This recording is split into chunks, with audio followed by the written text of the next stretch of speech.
Hi guys, আমি এখন রান্না করছি। দেখো, গানমান টক কিন্তু ডাল করবে না। বসিয়েছি, এমনি ডাল না কিন্তু টক ডাল। হ্যাঁ, আর একদিকে তাকাও, ডাল করছি, ডালটা স্মাইল। হয়ে এসেছে, হয়ে এবার আসার একটু কাছাকাছি রান্নাঘরটা চলে দেখাও। এসছে। হচ্ছে আর যে একদিকে ভাত হচ্ছে। হ্যাঁ, ভাতও হচ্ছে। আর ভাতের তো দেখি ভাতটা হয়ে গেছে কিনা ঠিকঠাক। ভাতও হয়ে গেছে, পেঁপেটাও সেদ্ধ হয়ে গেছে। এবারে ডালটা নামাবো, শাশুমা একটু একটুখানি মিষ্টি তোমার দেবো রান্নাঘরটা দেখাও। ডালেতে একটু। মিষ্টি। এবার আমি এখন চিনি বার করব, একটু চিনি দেখি ওর মধ্যে দিতে হবে। দিয়ে ডালটা হয়ে এসছে, এবার ডালটা নামাবো। হ্যাঁ, আর ভাতটাও নামাবো, ডালটা নামিয়ে ভাতটাও নামাবো। তারপরে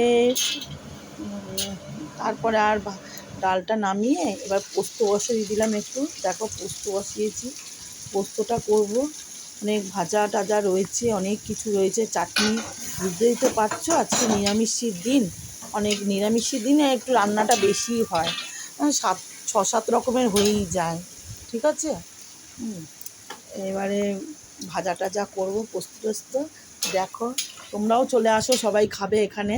এই খেতে দিচ্ছি, এবারে ব্যাস ব্যাস আসো, ব্যাস কীরকম হচ্ছে। তোমরাও আসো, একবার খেয়ে হাসো। যাবে আমি ঠিক আছে। কীরকম রান্না করতে পারলাম।